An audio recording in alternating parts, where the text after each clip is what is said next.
todos por asistir. Me pueden informar si alguno no llega a escuchar o cualquier cosa. Vamos a dar inicio pues a esta revisión. Pues para iniciar,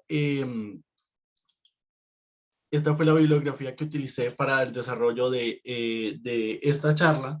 Principalmente nos vamos a enfocar en cuatro cosas: cómo se fundamentó la teoría, cuándo se empieza a crear el apego, los trastornos que están relacionados al apego y por último las implicaciones que pueden llegar a tener los diferentes tipos de apegos, tanto en la salud física como mental de los pacientes. Entonces, ¿cuál es la teoría del apego? La teoría fue creada por John Bowlby entre 1986 y 1998, cuando trabajaba en la clínica infantil, y decidió plantear esta teoría ya que se dio cuenta que muchos de estos niños tenían ciertas tendencias que se enfocaban principalmente en una tendencia que todos los seres humanos tenemos a establecer vínculos sólidos que les ayudaran a conseguir o mantener una proximidad hacia otras personas. Esto siguiendo diferentes intereses, ya que siempre tenemos esa necesidad de proximidad y conectarse, especialmente cuando el niño está asustado, cansado o enfermo. Esto lo empezó a ver de manera repetitiva en muchos pacientes.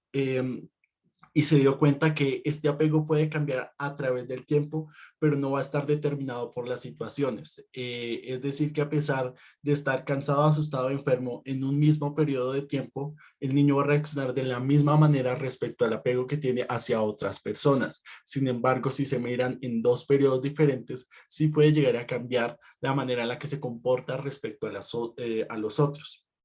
Entonces, él decía y mantenía que este apego se creía para permitir que el niño llegue a la adolescencia y que posteriormente pudiera llegar a reproducirse. Decía que era un mecanismo de supervivencia que nos ayudaba a mantener y a continuar en nuestra vida diaria. Él decía principalmente que lo que nosotros hacíamos era tener una proximidad hacia los padres, y esto generaba una base en las relaciones de apego. A partir de esta relación con los padres y las experiencias repetitivas que se tenían con ellos, se creaba una naturaleza de las interacciones que posteriormente iba a determinar la forma en la que íbamos a interaccionar con nosotros.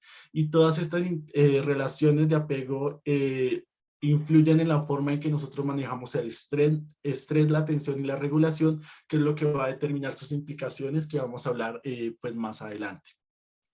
Inicialmente la teoría tenía tres tipos de apegos: el apego seguro, el evitativo y el ambivalente. Posteriormente se añadió el desorganizado y con el paso de los tiempos se ha ido cambiando cómo se nombran estos tipos de apegos. Entonces, el apego seguro son conductas de exploración activa en donde cuando al niño se le separa de los padres, hay una respuesta inmediata, se disgustan, y posteriormente cuando ellos regresan hay una respuesta positiva en donde ellos se controlan con facilidad y asimismo podrán continuar con sus actividades diarias. Sin embargo, él encontraba otros tipos de niños diferentes, por ejemplo, el apego evitativo, en donde cuando se habían conductas de distanciamiento, los niños no lloraban, no se disgustaban, sino que seguían jugándose con los juguetes y evitaban el contacto cercano. También el apego ambivalente, en donde los niños reaccionaban fuertemente a la separación con conductas ansiosas y de protesta, incluso mostraban rabia, y cuando los padres regresaban no retomaban la exploración, continuaban con estas conductas ansiosas y con miedo a que ellos se volvieran a ir. Y por último se añadió el apego desorganizado, en donde se encontraban conductas desorientadas en presencia de progenitor. Entonces realizaban ciertas cosas que no deberían suceder con los niños cuando estaban con presencia de la persona que tenían más contacto, pero cuando ellos se iban actuaban como un niño totalmente normal. Entonces, la pregunta es, ¿cuándo se empieza a crear este apego? Esta teoría se creó pues en niños en la edad de la infancia. Sin embargo, posteriormente con muchos estudios se empezaron a dar cuenta que realmente este apego se empieza a crear desde la etapa prenatal. entonces se da desde que la madre está embarazada. Esto se debe a que hay emociones, percepciones y conductas que están relacionadas al feto. Muchos hablan de que esta es la forma básica de intimidad humana. Y esto se debe a que todo tipo y calidad de representaciones que se vivan en este momento influenciarán a la madre en su relación con el hijo posteriormente, y pues de esta manera, de la manera en la que pues la madre trata al hijo va a influenciar en el apego que se va a tener. Entonces va a generar una influencia postnatal que se va a ver afectada por la calidad en la relación y el desarrollo que se ha tenido durante el embarazo y en el posterior desarrollo del niño. Entonces, en el apego prenatal se ha visto que el aumento de la paridad puede relacionarse con un menor apego hacia los hijos. Entonces, durante este periodo, entre las madres más embarazos tengan, menos es el apego que se va a generar, y se va a ver influenciado también en la manera en la que se relacionan con sus hijos posteriormente. También se ha visto que los embarazos de riesgo generan un menor apego hacia los hijos, ya que la madre siente que ha perdido el control y que se lo ha tenido que dar al médico y lo ve como un fallo personal. Entonces, este fallo personal va a hacer que la madre quiera relacionarse menos con el feto, y de la misma manera va a generar problemas en la creación del apego posteriormente. También se ha visto que el diagnóstico de malformaciones causan más riesgo de depresión, pero no problemas en el apego. Sin embargo, como veremos posteriormente, si se da un desarrollo de la depresión, esto podría afectar un poco en la creación de un apego en los niños. Eh, También se ha visto que el apego crece con las semanas de embarazo. Entonces, si una madre se entrega tardíamente de su embarazo, de la misma manera va a disminuir el apego y la forma en la que genera el apego con su hijo. De la misma manera, también encontramos la teoría del trauma de prematurez, y esto que se debe a que, pues, un nacimiento prematuro está relacionado con un proceso abrupto y inesperado. La mayoría de las madres y pues de los padres reaccionan pues con estrés a esta situación, encontrando un desbordamiento de emociones en donde se generan síntomas depresivos y de ansiedad que van a influenciar en el apego que van a tener la madre y el hijo. Entonces, esto se ha visto que se ve influenciado porque un embarazo prematuro ocurre poco tiempo después de que la madre empiece a sentir los movimientos fetales. Los movimientos fetales son importantes ya que ayuda a la madre a diferenciarse del feto. En vez de concebir al feto como una parte de sí mismo con los movimientos fetales, la madre se da cuenta que no tiene el control hacia su hijo, y así va creando un nuevo lugar tanto físico como psíquico para la madre y para el feto. El problema es que cuando se da un cambio abrupto a esto y no se logra completar las semanas necesarias para hacer este cambio físico, la madre va a seguir pensando que el feto es parte suya. Entonces, además de esto, la madre va a generar una preocupación primaria en donde no logra captar de manera adecuada las necesidades del niño. Y es otro problema, ya que un niño prematuro, debido a su inmadurez y fragilidad, tanto física como psicológica, va a tener muchas más necesidades. Esto posteriormente va a generar dificultades en el apego con el niño. Y también porque se genera este afecto. Se tiene una teoría en donde hay una herida narcisista de la madre por no haber tenido las condiciones suficientes y la fuerza suficiente para mantener al feto dentro de sí y haberlo expulsado antes de tiempo. Entonces, como comentaba, no hay una diferenciación entre los dos, y entonces no hay un cambio de un amor narcisista a un amor objetivo.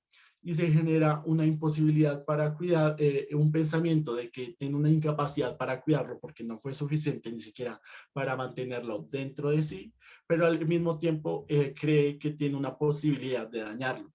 Entonces, muchos mencionan que esto se genera y se crea una separación respecto a la madre y al feto, debido a que se crea un duelo anticipado, y probablemente posteriormente va a generar problemas en el vínculo con el niño. Entonces, esto también se ve influenciado ya que el bebé prematuro tiene restringido el contacto debido a que tiene respuestas motrices y emocionales mucho más limitadas. Esto por lo que mencionábamos anteriormente a que tiene una inmadurez, entonces va a generar una respuesta un poco más rígida y no de una manera suficientemente clara para que la madre llegase a entender las necesidades que tiene el hijo.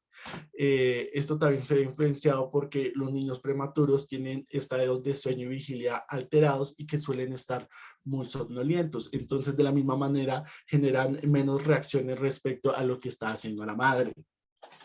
Entonces la madre responde como si fuera una persona menos sensible a su bebé, creando y aumentando su miedo a de que no tiene la posibilidad ni lo suficiente para cuidarlo, ya que piensa que no logra entenderlo como otras madres sí logran entender a sus hijos. Es importante mencionar que la prematurez por sí misma no implica un vínculo inseguro, pero sin embargo sí necesita de un apoyo eh, para que no genere un impacto negativo en la creación del vínculo hacia su hijo. Eh, entonces es importante que todos recordemos que la madre también es prematura y que necesita de una contención por un trabajador de la salud.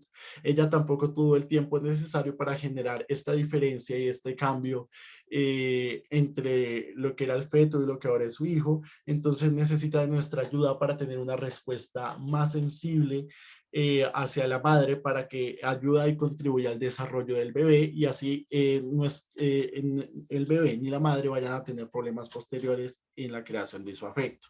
Una de las cosas que se ha encontrado es que el programa Canguro beneficia este vínculo y mejora la calidad de interacción. Entonces, esta podría ser la primera intervención que se puede realizar para mejorar el apego entre la madre y el hijo. Posteriormente, pues empiezan a crear diferentes teorías. A lo largo de la historia hemos vivido en una sociedad bastante machista, entonces cuando las mujeres empezaron a querer trabajar, empezaron a decir que cuando una mujer trabajaba, interrumpía el proceso de un apego sano del hijo con la madre y le da una incapacidad al niño para formar relaciones en el futuro. Posteriormente se dieron cuenta pues que esto es totalmente falso. Sin embargo, hay múltiples estudios que hay ciertos niños que sí pueden reaccionar a la separación de la madre como si fueran interpretados como rechazo. Entonces, se manifiesta en un desarrollo de un tipo de apego inseguro y evitativo, pero no solo porque una madre esté trabajando, sino por otros aspectos que están alrededor del apego que tiene, que puede, de las características de vida que tengan tanto el niño como la madre. Entonces, se ha visto, por ejemplo, que una madre que tenga desórdenes psicosomáticos va a generar con más probabilidad abuso y falta de atención hacia los niños. Y este abuso y falta de atención es la que va a generar un apego inseguro en los niños. Es por esto que también es muy importante trabajar en la depresión postparto, ya que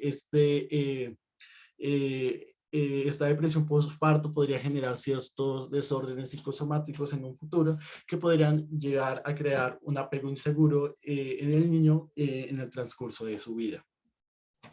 En un estudio que se realizó en México,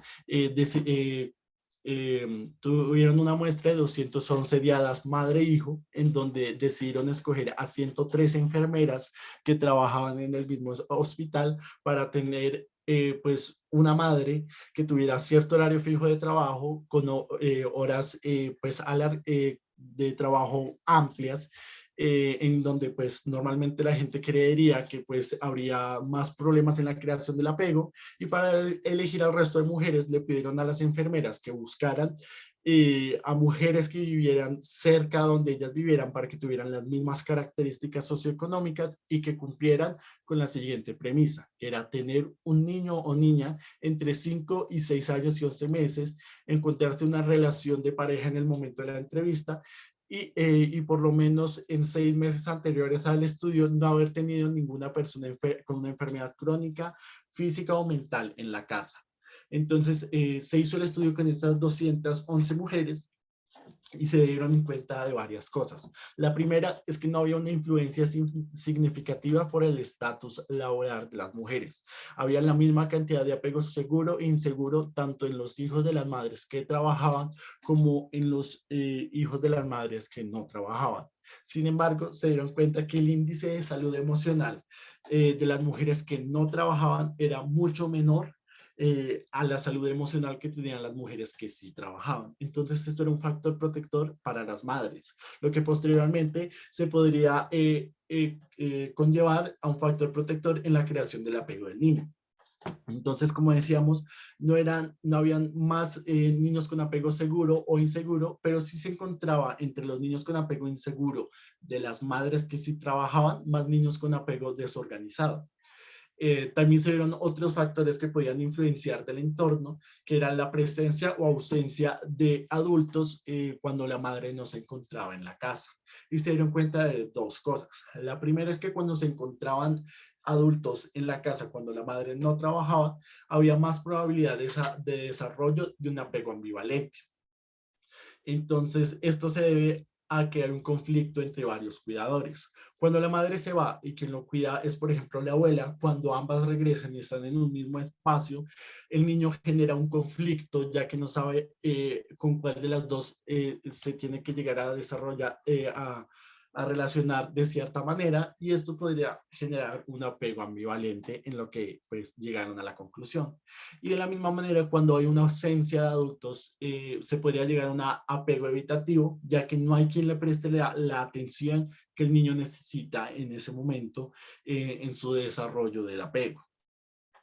También se dieron cuenta que los conflictos de pareja afectaban mayoritariamente a los hombres y llegaron a la conclusión de que era porque la madre se apoyaba más en el niño cuando se generaban estos conflictos, y el niño a su vez tendría una afectación en su identidad respecto al padre, ya que tendría ese conflicto por los problemas que está viviendo con su mamá.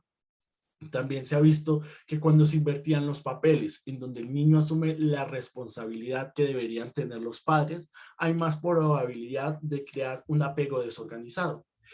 Y de la misma manera mostraban que los resultados eran diferentes dependiendo de las edades de los niños que se revisaran, a pesar de que fueran madres con las mismas características y que estuvieran o no trabajando. Y esto demostró, como se había mencionado previamente, que el apego va cambiando dependiendo de la edad y, y se va influenciando por otros aspectos de la vida del niño.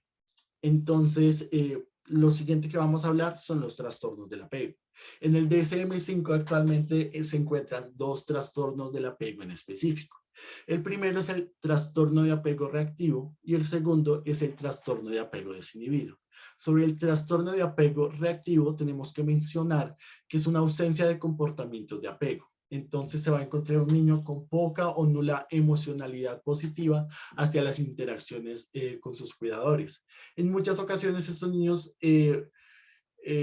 reaccionan con rechazo activo o agresivo a las interacciones. Son niños que no pueden interaccionar con las personas que están en su entorno, y que va a generar problemas tanto para el apego de los padres como el apego de los niños en sí. En el DSM-5 menciona que este diagnóstico no se puede hacer hasta los 9 meses de edad y que los síntomas tienen que aparecer antes de los 5 años, o si no ya se tendría que pensar en otros trastornos. De la misma manera, en el trastorno del apego reactivo, se ve en más que todo en niños en situaciones de abandono que han presentado un maltrato severo, o en niños institucionalizados. Y que tiende a resolverse cuando se establecen las condiciones adecuadas para formar un vínculo de apego pues de manera selectiva. Entonces, cuando un niño está institucionalizado y posteriormente es adoptado por una pareja que tenga unas condiciones aptas para su desarrollo, este va a mejorar su apego. Sin embargo, como veremos posteriormente, van a tener más probabilidad y más riesgo que otros niños. El otro es el trastorno del apego desinhibido, en donde vamos a encontrar a un niño con comportamientos sociales pobremente modulados y bastante desinhibidos. Esto se evidencia también en las interacciones iniciales con desconocidos, ya que en vez de tener esa actitud de alejamiento hacia los extraños, va a tener una exagerada familiaridad y va a tener patrones sociales muy intrusivos con personas que acaba de conocer. Esto es un problema ya que esto se basa en alejarse de un principio básico que se tiene de un aspecto inicial que es alejarse de las cosas que uno no conoce para alejarse de los peligros. Sin embargo, estos niños van a tender a acercarse y ser muy familiares y con patrones que no se deberían tener con personas que uno acaba de conocer. Entonces, ¿qué se ha visto con estos trastornos de apego? Se ha visto que disminuyen en intensidad y muchos se resuelven cuando se ubican en lugares seguros, que sin embargo a esto las tasas son mayores que en niños no institucionalizados, o sea, muchos van a permanecer con estos trastornos y va a ser mucho más elevada la tasa que en aquellos que nunca han estado institucionalizados. Se han visto que ciertas intervenciones como psicoterapia individual, terapia familiar, psicoeducación a los padres, terapia de grupo o actividades dirigidas como arte terapia pueden llegar a mejorar esta interacción que tienen los niños eh, pues con otras personas en sus estilos de apego, pero que al igual que el manejo con inhibidores selectivos de la recaptación de serotonina, no tienen una suficiente evidencia para darlos como un manejo inicial, ya que aunque hay estudios que muestran que sí han funcionado todos estos, hay muchos estudios que también han mostrado que no tienen ningún cambio respecto a los niños a los que no se les da ninguno de estos tratamientos. Pero es importante enfocarnos en la intervención con los padres, ya que esto va a ayudar en las relaciones de apego, pero también en que un padre pueda mantener la crianza que tiene hacia estos niños. Esto se hace entonces para promover una crianza positiva y estable, ayudándole al padre a entender los comportamientos y la emocionalidad que pueden tener estos niños. Entonces, lo que se trata de hacer es la creación de vínculos fomentando un ambiente de crianza positivo y enfatizado en la comprensión.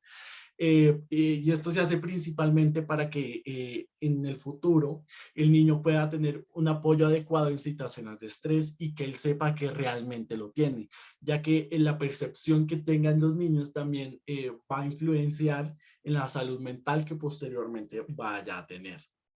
Entonces, ¿cuáles son las implicaciones que tienen los diferentes estilos de apego en los niños?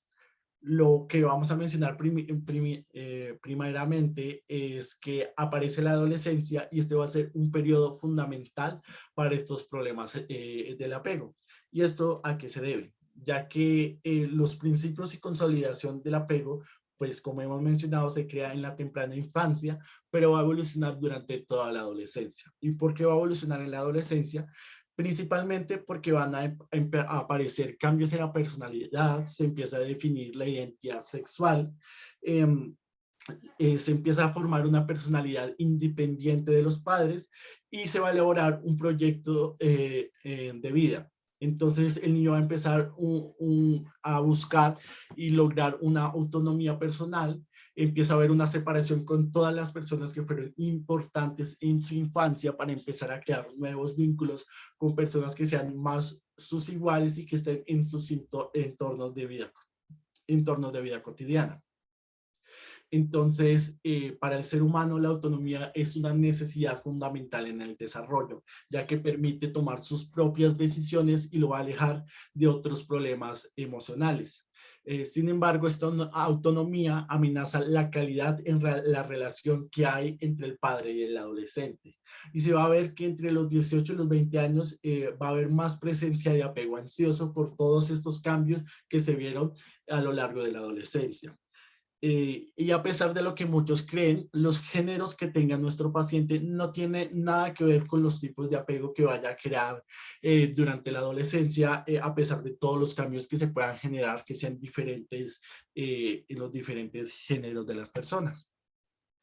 Se ha visto que el apego seguro va a tener una adaptación, una competencia social emocional mejor, lo que le va a generar un menor desarrollo con problemas como psicopatía y trastornos de personalidad y también con el uso de sustancias, ya que tiene mejores habilidades en el afrontamiento y habilidades sociales. Sin embargo, en otros tipos de apego, como el apego inseguro, resistente o preocupado, van a ser indicadores de trastornos de psicopatía. Entonces van a aparecer más síntomas psicopatológicos y van a estar más relacionados al trastorno límite de la personalidad.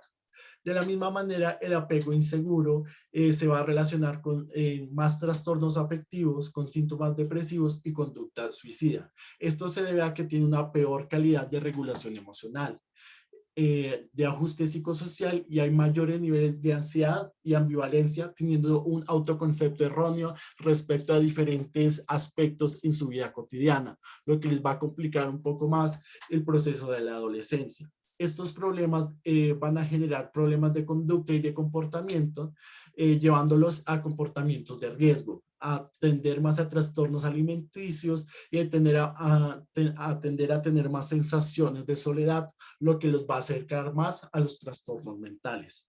De la misma manera, se ha visto que la psicopatía está mucho más relacionada con apegos inseguros, ansiosos o temerosos y evitativos.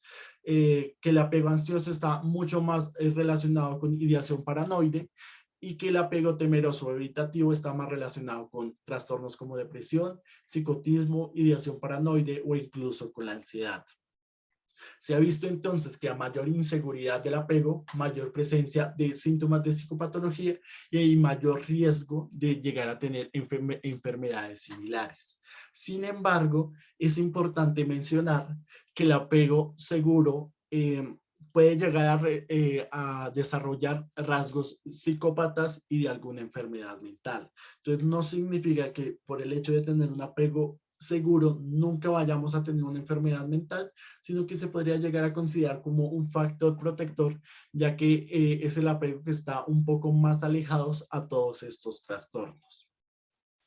Entonces, ¿por qué es importante las estrategias de afrontamiento?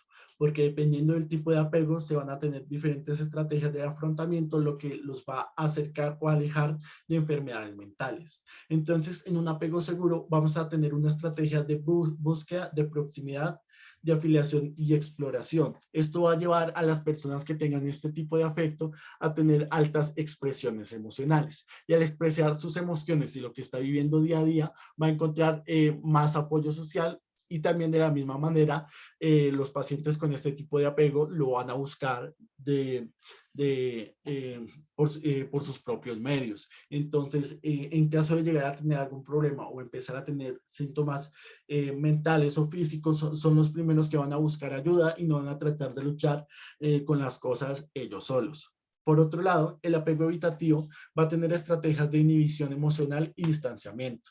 Va a ser una exclusión de recuerdos y pensamientos dolorosos, y va a haber una inhibición de una búsqueda de proximidad hacia las otras personas.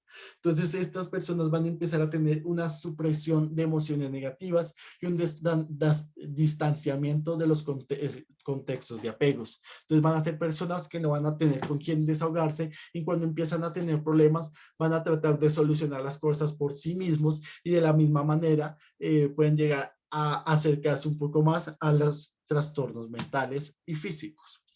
Y el apego ambivalente va a tener una búsqueda de proximidad hacia las figuras de apego. Entonces va a empezar a tener una hipervigilancia, una ruminación y sobre todo una activación general del organismo.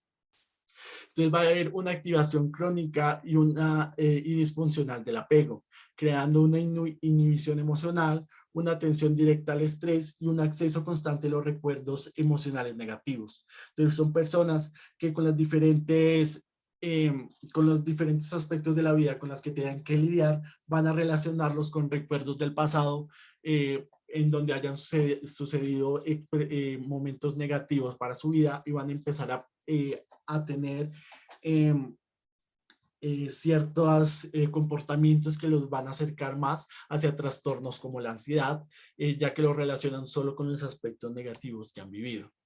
De la misma manera, las emociones van a ir cambiando dependiendo de los tipos de apego. Entonces se ha visto que un apego seguro se presenta con mayor cantidad de emociones como confianza, alegría, placer, calma o tranquilidad. De la misma manera, el apego evitativo va a tener una predominación de emociones como la ansiedad, el miedo, la rabia, la hostilidad y la desconfianza. Y por último, el apego ambivalente va a tener emociones como preocupación, rabia, estrés y ansiedad. ¿Y por qué son importantes estas emociones? Ya que se han visto que las diferentes emociones pueden llevar a diferentes trastornos, tanto físicos como mentales. Entonces, en aquellas personas que tengan los tipos de apego que tengan más rabia, ira, ansiedad, hostilidad y estrés, van a afectar y ayudar al inicio y progresión de diversas enfermedades. Entonces, a ver, más afectación de enfermedades cardíacas, más probabilidad de tener cáncer o que este evolucione, más probabilidad de tener artritis, más probabilidad de que enfermedades como el VIH progresen al SIDA o que haya una progresión de las enfermedades, y también van a tener más probabilidad de tener hipertensión arterial. En cambio, aquellos que tengan, por ejemplo, un apego seguro, van a tener mayores medidas emocionales como la alegría, la confianza, la seguridad y la tranquilidad, lo que los va a llevar a tener un mayor bienestar, que lo va a llevar a tener una mejor salud respecto a otras personas. Entonces, se ha visto, o era la teoría de Fredrickson, que decía que las emociones positivas ayudan al crecimiento social, a la resiliencia psicológica y a la conexión social. Entonces, esto va a hacer que cada individuo que tenga un mejor apego y unas mejores emociones amplíe el repertorio de acciones y pensamientos y que deshaga todas las emociones negativas que van apareciendo, y asimismo genere un mejor bienestar y una mejor emocionalidad.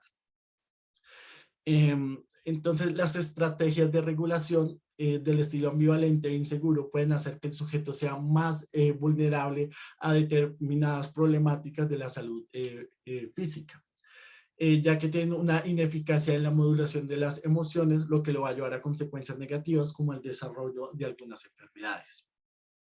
Sin embargo, también se han dado cuenta que es urgente y necesario buscar nuevas propuestas para la promoción e intervenciones de las calidades de apego, ya que en la búsqueda de la formación de apego se tiene muy poca información y no se ha visto realmente cómo se puede ayudar a los pacientes a cambiar los estilos de apego y de la misma manera a mejorarlos. Sin embargo, hay ciertas cosas, como ya hemos mencionado, en donde programas como el programa Canguro se han sido objeto de estudio y se han evaluado como un factor protector para las diadas madre-hijo.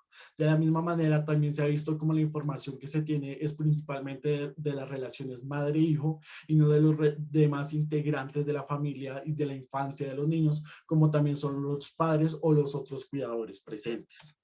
Entonces, como conclusiones, es importante recordar que todos los seres humanos tenemos una tendencia a establecer vínculos afectivos, que el apego se va creando desde la etapa prenatal y que tiene una alta influencia a los padres. Sin embargo, este va a ir cambiando a lo largo de la vida, que los diferentes tipos de apegos están relacionados con problemas físicos y mentales, y que adicionalmente tenemos que buscar estrategias para mejorar las conductas del apego. Y pues eso sería todo por la charla por el día de hoy.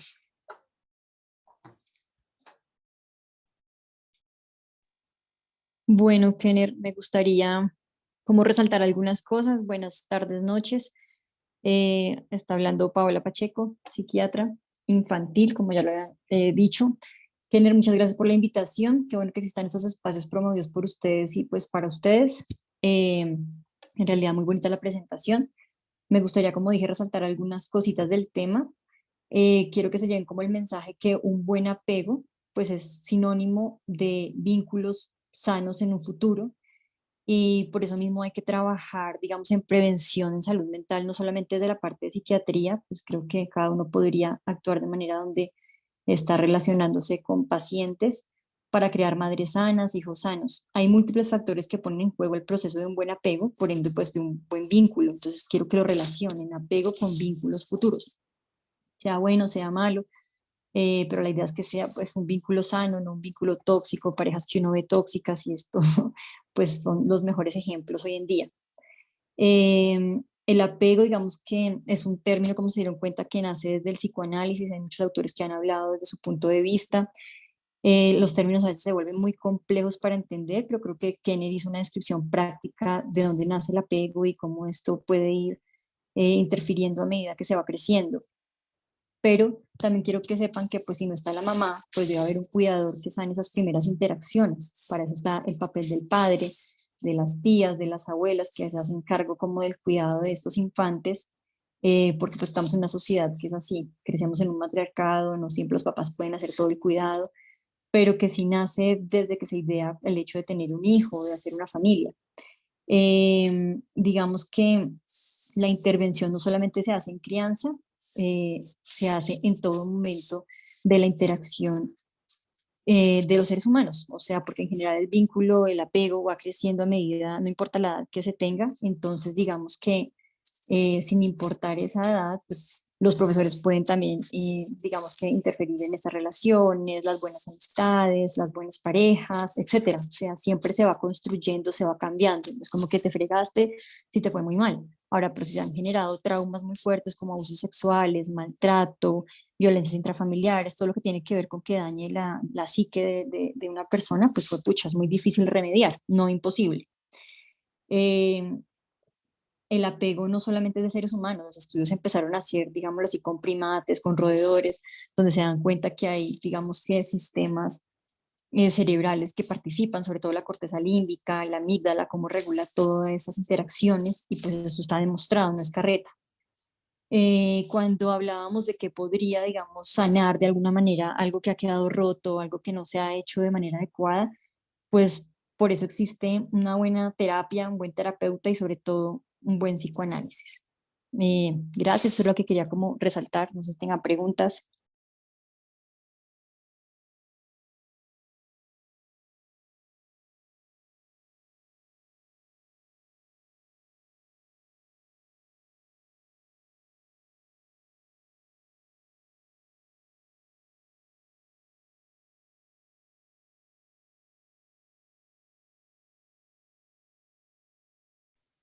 Gabriela Delgado tiene la mano levantada. Sí, no es, ¿me escuchan ahí? Sí, Gabriela, te escuchamos. Ah, listo. Lo que pasa es que yo llegué tarde y no sé si al inicio de la charla dieron la definición en cuanto a apego desordenado o desorganizado, porque no me queda muy claro a qué hace referencia.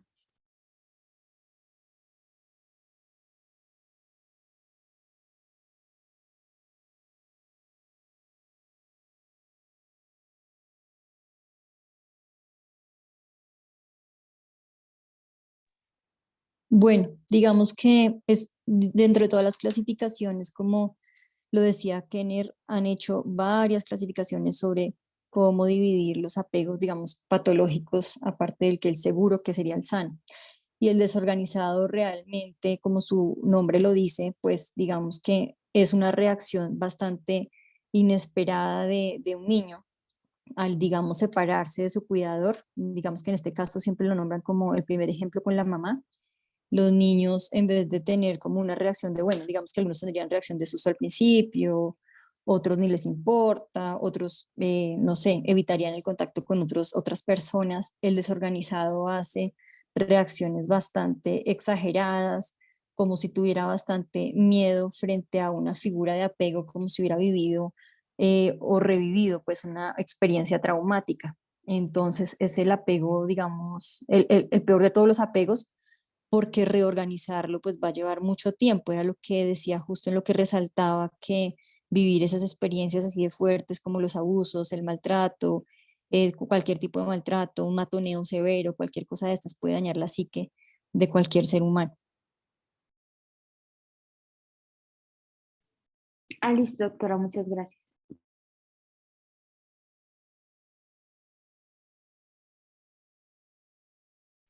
acaba de llegar una pregunta al chat privado que es, ¿existe alguna aplicación sobre el apego en el caso de las madres adolescentes?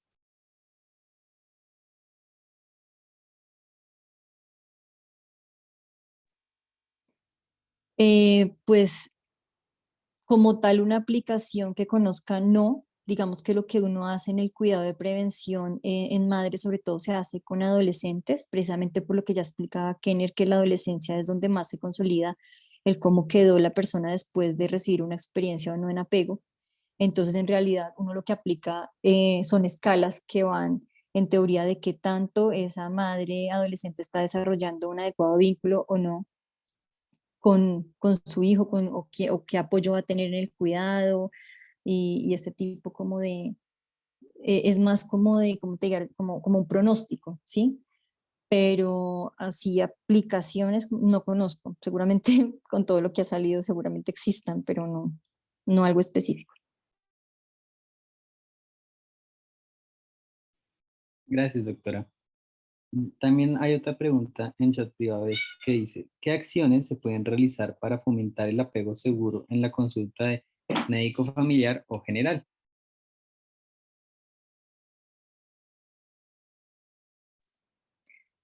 Bueno, de todo.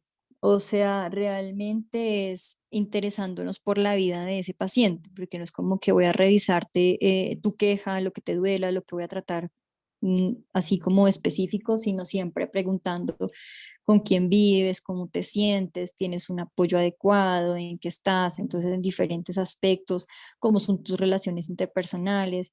Y pues digamos que yo creo que cualquier médico que tenga la iniciativa puede escuchar, la escucha ya es algo que ayuda mucho a liberar emociones negativas, positivas, del día a día, de las experiencias que tenga la gente y uno podría ir, digamos que, remitiendo a trabajo social para tener un mejor apoyo.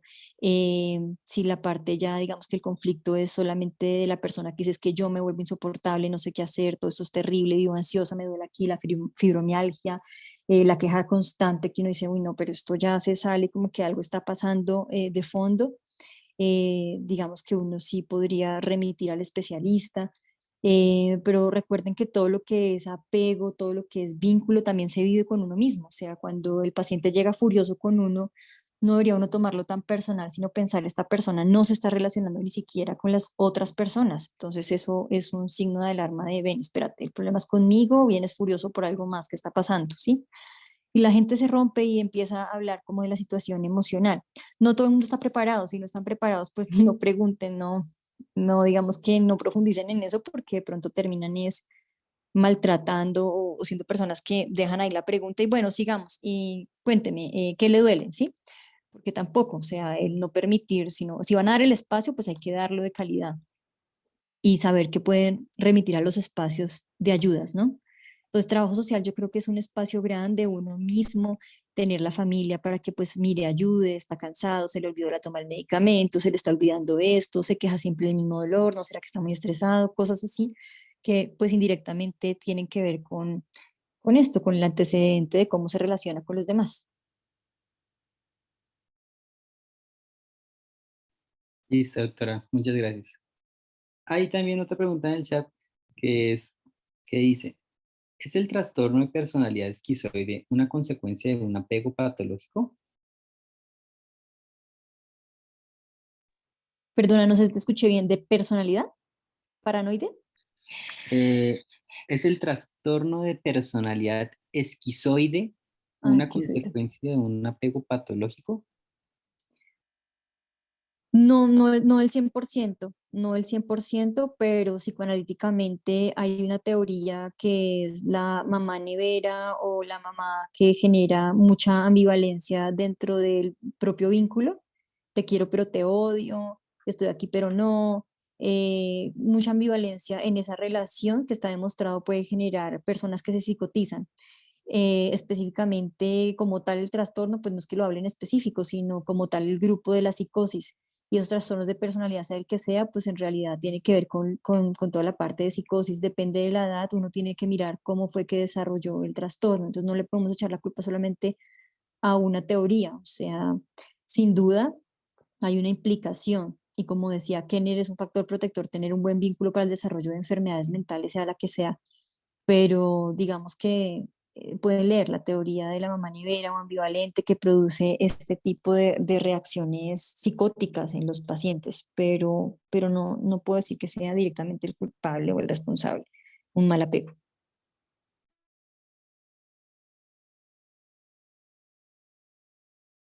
Listo, doctora. Muchas gracias. Por el momento no tengo más preguntas en el chat privado, pero si alguno llega a tener alguna otra pregunta, puede levantar la mano.